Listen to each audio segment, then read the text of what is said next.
ये पेपर है स्पेसिमेन 2023 और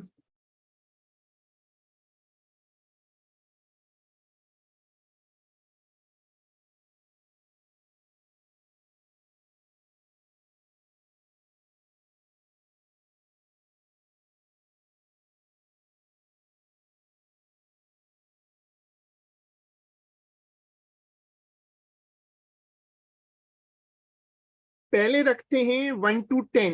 1 to 10 में अगर आपके पास कोई क्यूरी है तो यहाँ पोस्ट करो, चैट पे पोस्ट करो। 1 to 10 में अगर 1 to 10 में कोई क्यूरी है तो पोस्ट करो। अगर आप लोगों ने ये पेपर मैंने होमवर्क में दिया था कल ना, तो अगर ये पेपर कर लिया है तो मुझे इसका फीडबैक दे दो। और मैं पहले 1 to 10 रख रहा हूँ। 1 to 10 में अगर कोई क्यूरी है तो मुझे बताओ।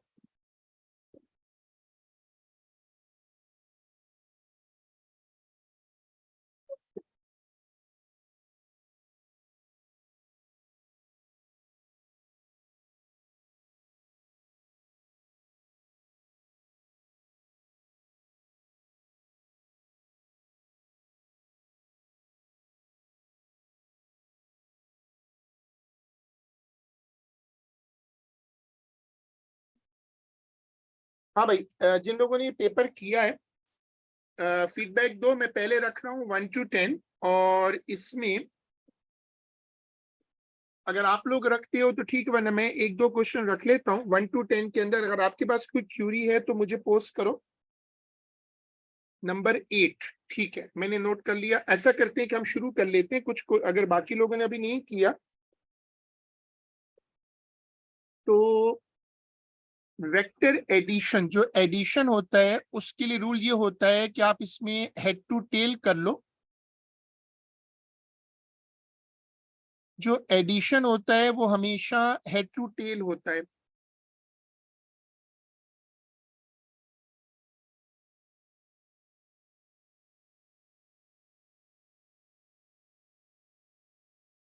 अब आप देख के बताओ, 4 न्यूटन और 3 न्यूटन, इनको जब ऐड करते हैं, जब ऐड करेंगे तो कौन सी डायग्राम जो है वो सूट करेगी?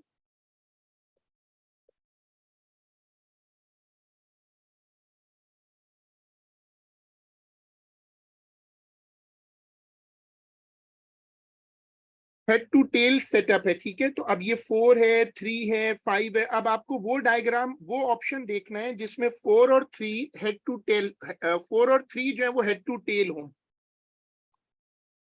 5 तो आज पाइथागोरस की वजह से आ रहा है ना, तो 4 और 3 हेड टू टेल होने चाहिए। और 5 वाला, जैसे यूसुफ बता रहे हैं कि 5 वाला जो है वो वेक्टर जो है ना वो हेड टू हेड होना चाहिए।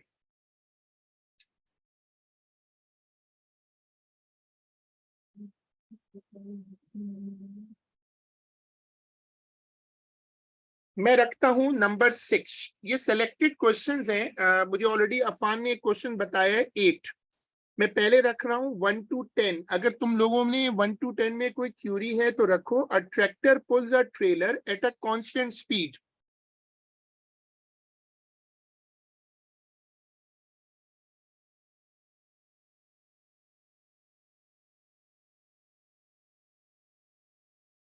The tractor exerts a force of 1600 Newton forwards and the trailer on the trailer. What force is exerted by the trailer on the tractor? अगर वो कांस्टेंट स्पीड से ट्रेवल कर रहा है तो रिजल्टेंट फोर्स 0 होगी और एक्सेलरेशन भी 0 होगा। देखो, कांस्टेंट स्पीड कब होती है? जब तुम्हारी फॉरवर्ड फोर्स और बैकवर्ड फोर्स दोनों बराबर हो।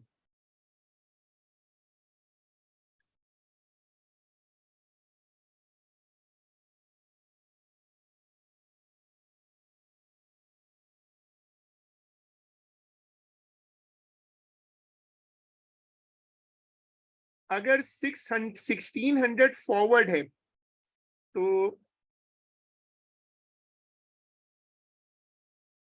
न्यूटन थर्ड लॉ लगाओ और न्यूटन थर्ड लॉ लगा के बताओ अगर 1600 जो है वो forward force on the trailer, tractor 1600 लगा रहा है ट्रेलर पे, तो ट्रेलर वापस कितनी लगाएगा ट्रैक्टर पे? You have to recall Newton.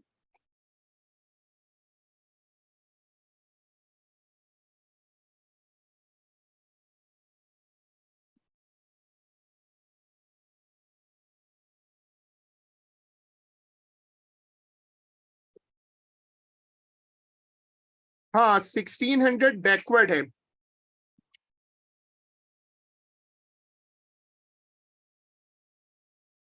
Good, ठीक है। अब उसके बाद number 8, which car experiences a resultant force that is not zero. देखो, जब स्पीड कांस्टेंट होती है तो उसका मतलब होता है कि रिजल्टेंट फोर्स जीरो है।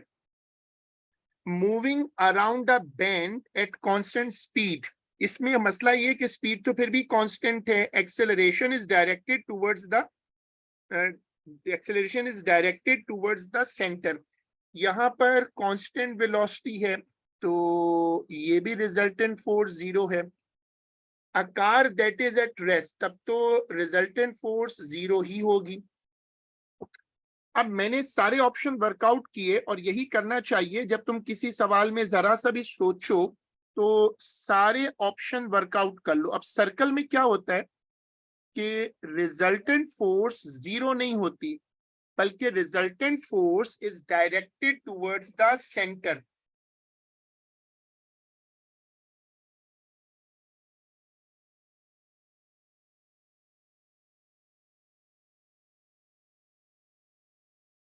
क्वेश्चन नंबर 10, जरा क्वेश्चन नंबर 10 पढ़ो।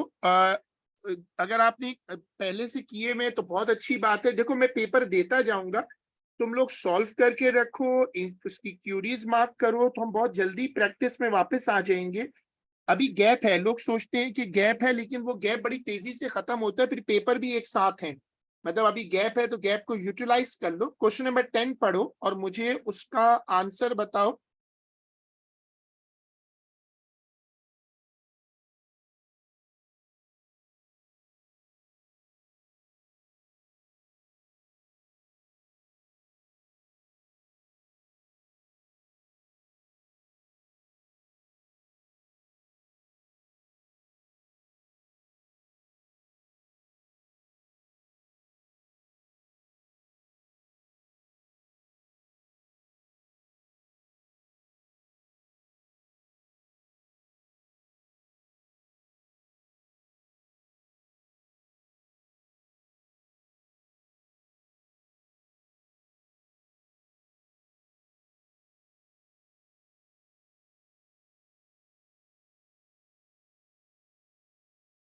हाँ भाई बताओ, 10 का आंसर क्या आएगा।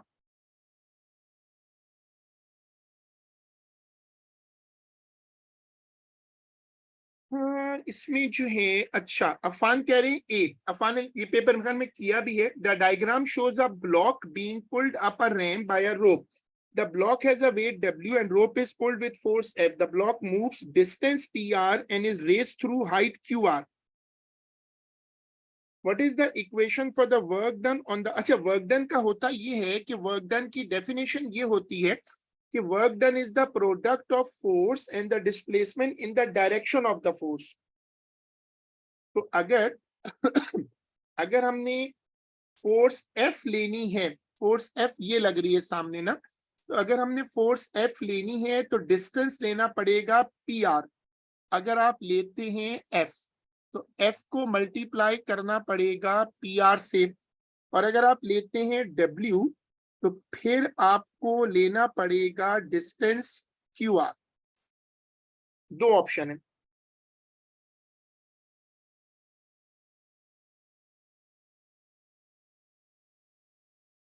अब इसमें जो ऑप्शन सूट कर रहा है, क्योंकि दूसरा तो मैच ही नहीं कर रहा ना। वर्क हमेशा याद रखो, वर्क हमेशा कैसे निकलता है, work is the product of force and displacement in the direction of the force.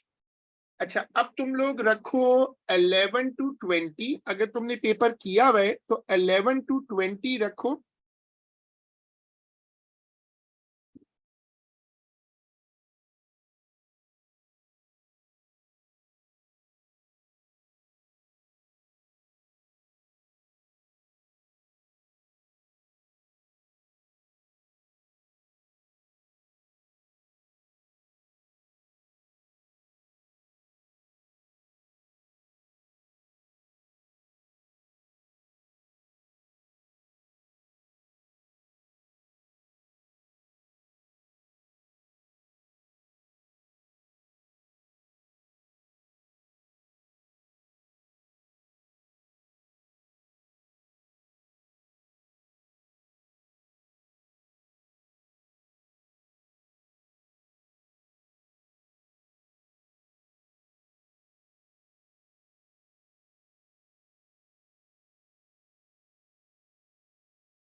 आनी में से मैं 11 पूछ नहीं रहा था, लेकिन तुमने अच्छा सॉल्व कर दिया।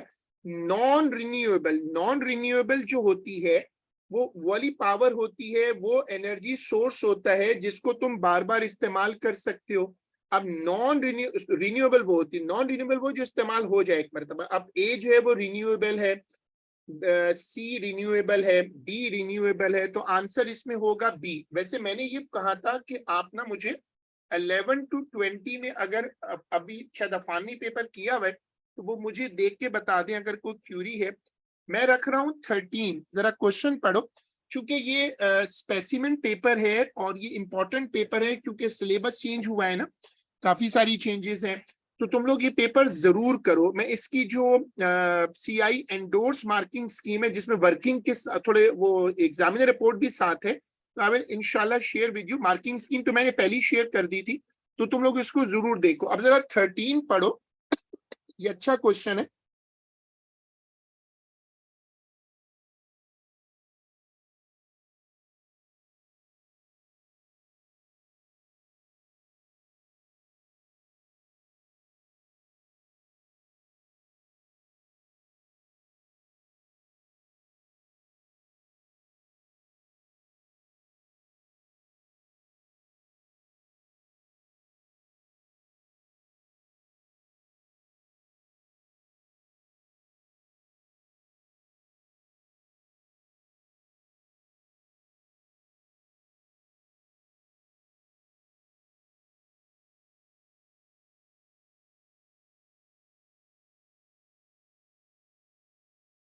Thirteen, which height is a measure of the atmospheric pressure.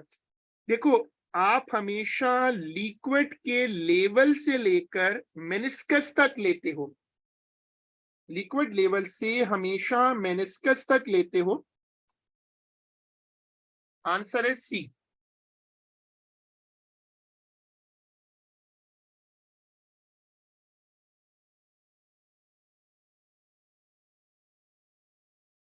चलो अब है नंबर 16, नंबर 16 करके दो। क्वेश्चन स्क्रीन से पढ़ लो, आंसर पोस्ट कर दो। बहुत आसान सवाल रखा है मैंने।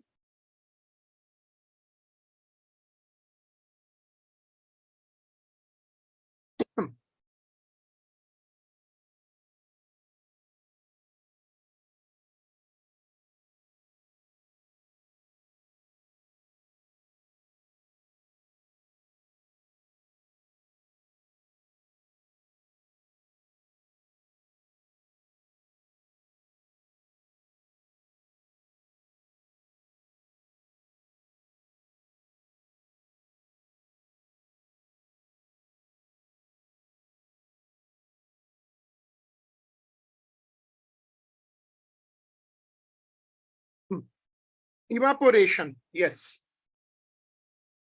ये इवापोरेशन की डेफिनेशन है असल में ना, 16 में लिखी हुई है।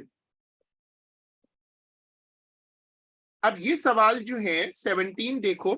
The depth of the sea water under a ship is determined by sending a pulse of sound with a frequency of 300 hertz from a transmitter on the bottom of the ship to the sea bed.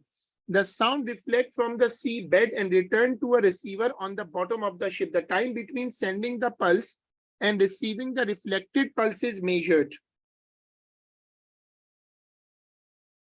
अब इसमें ये एको है ना, तो formula होता है V is equal to 2D upon T।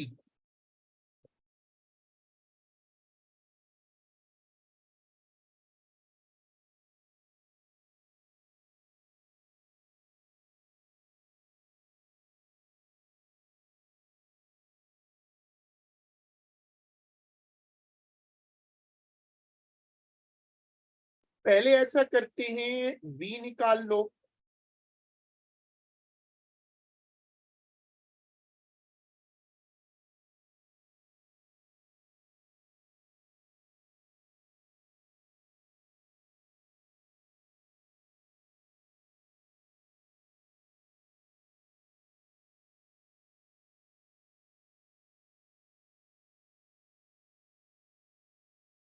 1500 आ रहा है, अच्छा।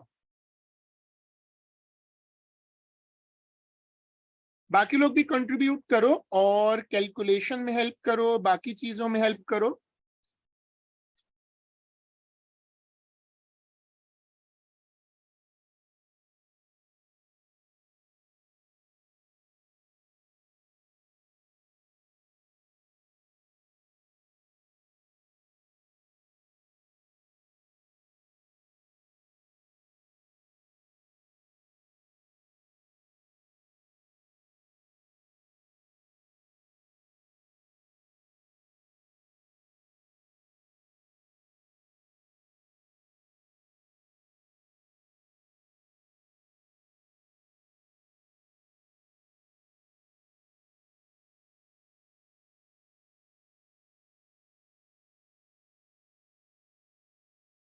सी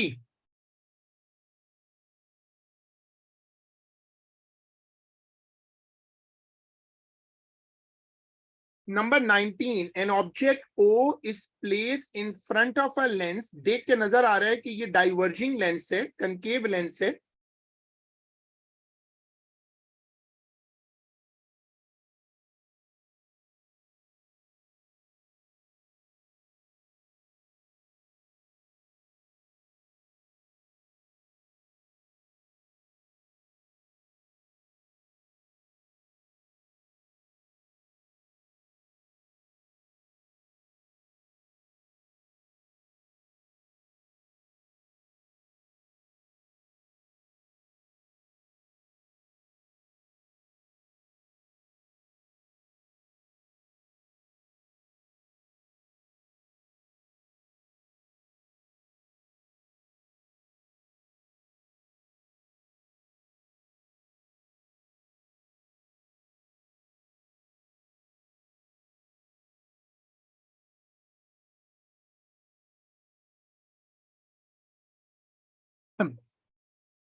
ड्रॉ करने से तो ठीक नहीं आ रहा,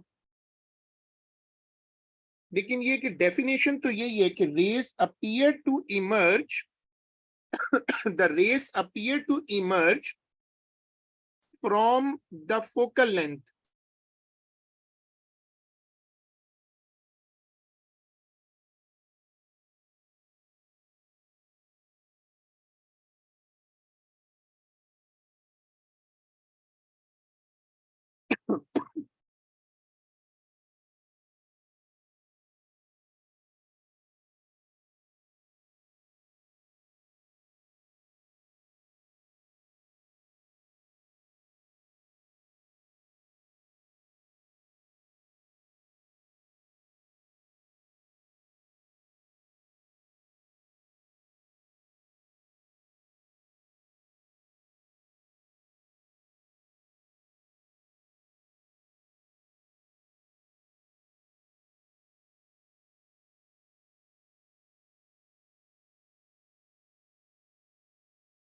हाँ, शायद अगर हम उसको थोड़ा एक्सटेंड करें तो फिर जाकर वो हो रहा है। मैंने उसको थोड़ा सा एक्सटेंड किया।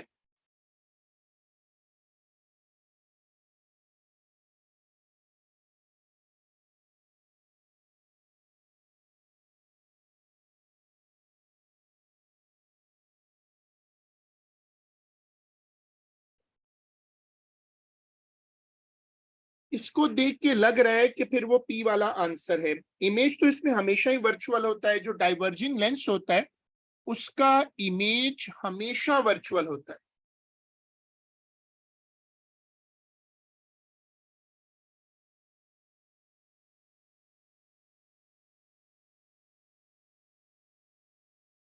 चलो अब 21 से 30 रखते हैं, और इसमें अगर आपके पास कोई क्वेश्चन है तो आप लोग बताओ। 121 मैंने इसको स्क्रीन पे लगाया, इस सिलेक्टेड क्वेश्चन है। आप इसमें 20 से 30 पे जा सकते हो।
जी 21 का फीडबैक दो। The diagram shows N electromagnet, how can the strength of the magnetic field around the electromagnet be increase? remove the metal core and decrease the current in the coil। अगर मेटल कोर आपने remove कर दिया तो उससे तो वो कम हो जाएगी स्ट्रेंथ। मेटल कोर तो लगानी चाहिए, अगर आयरन कोर है तो वो तो लगानी चाहिए।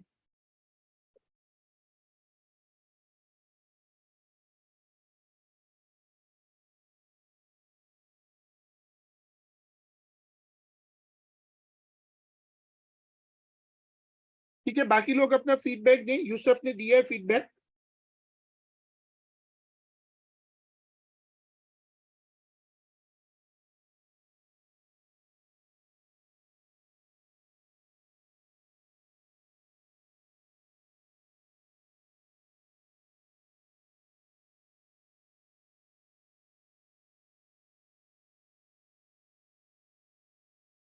आंसर डी होगा, क्योंकि मेटल कोर हटा नहीं सकते, वो तो उल्टा हो जाएगा।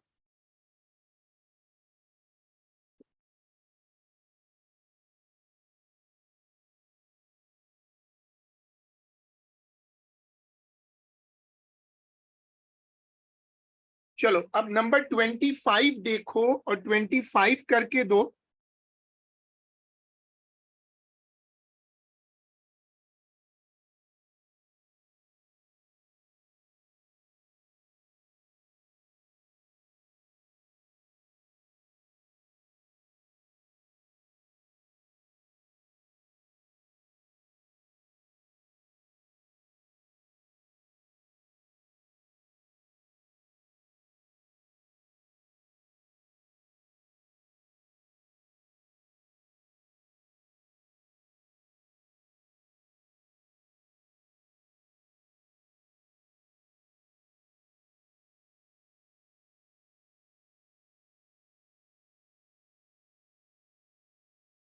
चलो अब ये मैंने पूरा डेटा बना दिया है।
जी इसकी कोई वर्किंग करके दे।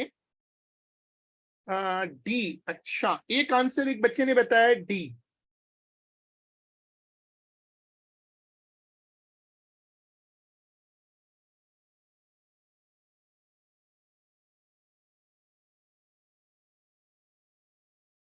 बाकी लोग भी कंफर्म कर दो अगर उनके पास भी डी आ रहा है।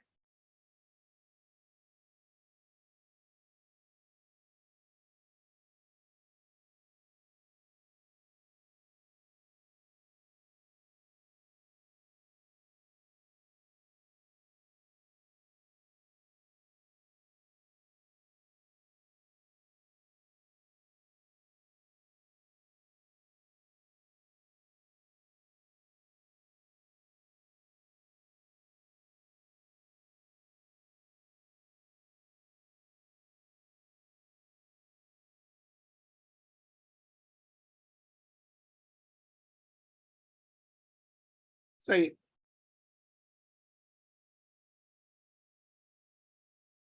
चलो अब 27 करते हैं। 3 identical resistors are joined in series to a battery. आप ऐसे सवालों में कोई नंबर सपोज कर लो अगर आप कोई भी नंबर सपोज कर लो तो बड़ी अच्छे से सवाल को सॉल्व कर सकते हो, क्योंकि रेशो तो नहीं बदलती।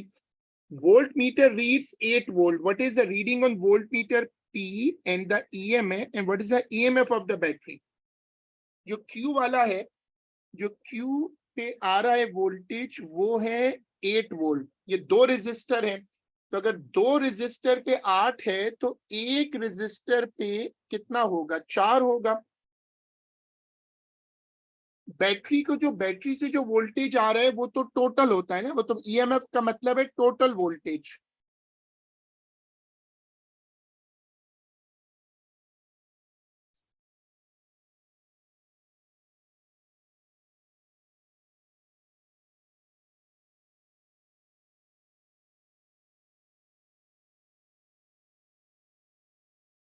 हाँ, बी इज द आंसर।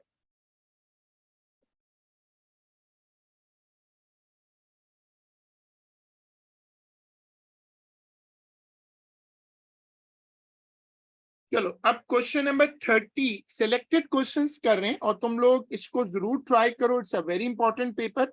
और अब तुम लोग 30 करके दो।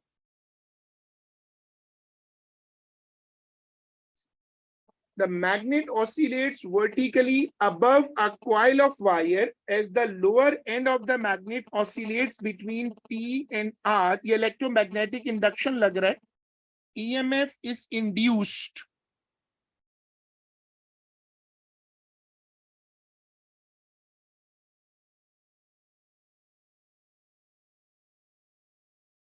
When this EMF is zero, where could the lower end of the magnet be? ये कह रहा है EMF zero हो जाए।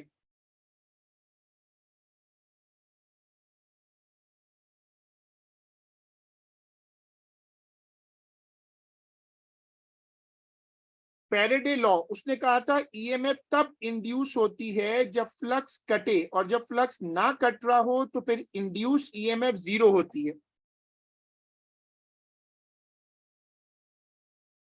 क्यू, क्यू नहीं हो सकता ना, क्यू पे तो मूव कर रहा है, जब तक मूव करेगा फ्लक्स कटेगा। ये रुकेगा किस पोजीशन पर, ये देखें, ऑसिलेट कर रहा है पी और आर के बीच में, तो पी पे रुकेगा।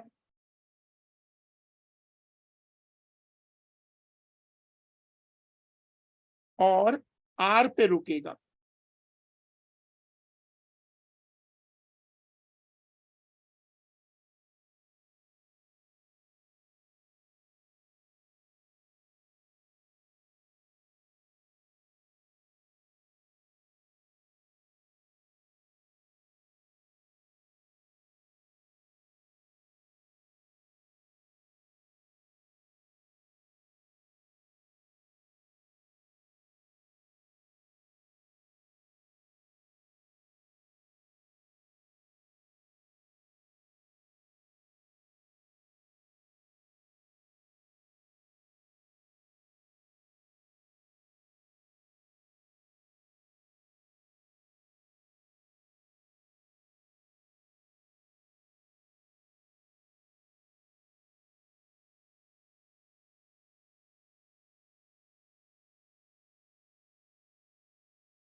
हाँ, सी होगा। चलो अब 31 से 40। चलो 33 कर लेते हैं, क्वेश्चन में 33 पढ़ो। A horizontal beam of electrons pass through between the two poles of a magnet in a vacuum, which direction is the beam deflected?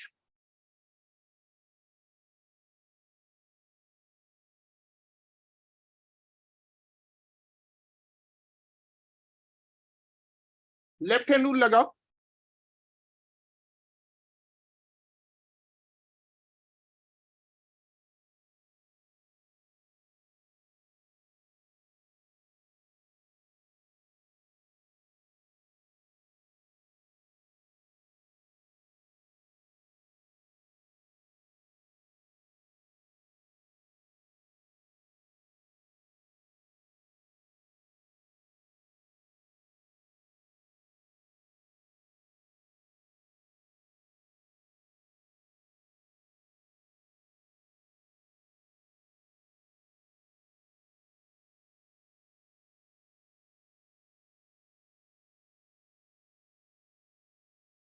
B, out of the page.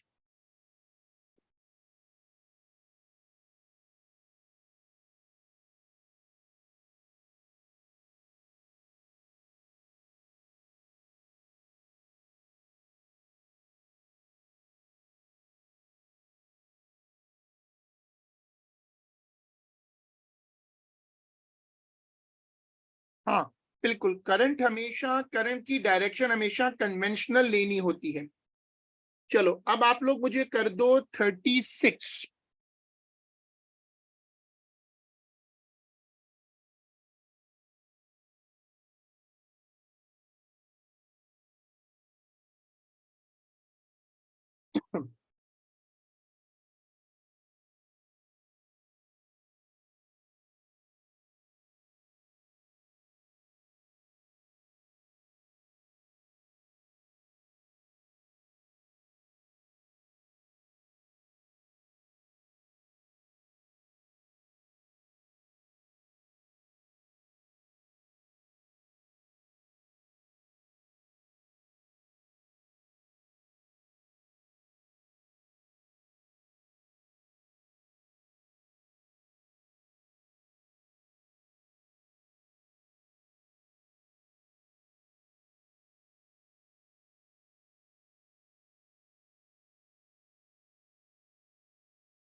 Radioactive isotopes emit three types of radiation. Which list gives the type of radiation in order of their ionizing power from greatest to least?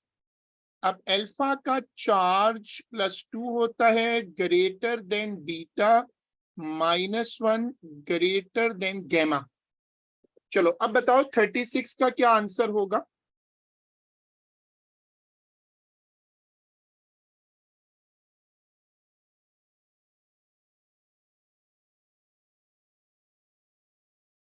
सही है, good.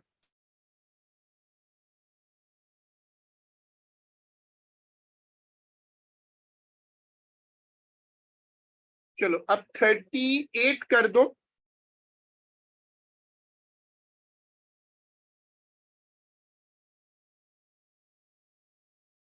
D कैसे आया D?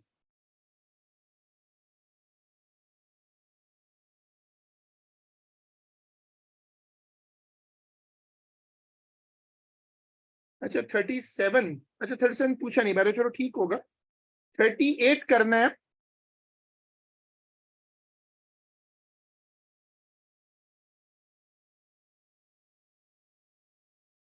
CI ने हमें एक इस specimen papers के लिए साथ में एक इंडोर्स इनकी अपनी एक एग्जामिनर रिपोर्ट है, मैं इसको इंशाल्लाह अभी पोस्ट करूंगा।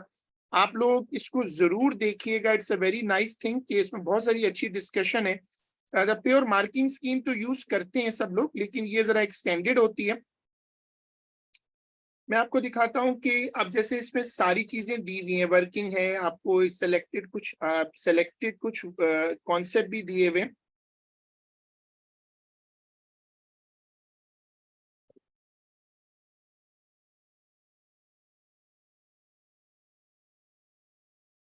हाँ मैं आपको दिखा रहा हूँ ये डॉक्यूमेंट ना, तो इसको जरूर देखिएगा, इसमें वो सवाल भी देख लें और वर्किंग भी चेक कर लें।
चलो अब देखो number 40, the light emitted from a Galaxy is red shifted when detected on earth. How does the frequency of the light when detected on Earth compare with its frequency when emitted? In what direction is the galaxy moving? Redshift का मतलब ये कि हम galaxies are moving away from the Earth. तो इसमें या तो A होगा या C होगा. रेड शिफ्ट में क्या होता है, वेवलेंथ बढ़ता है और फ्रीक्वेंसी कम होती है.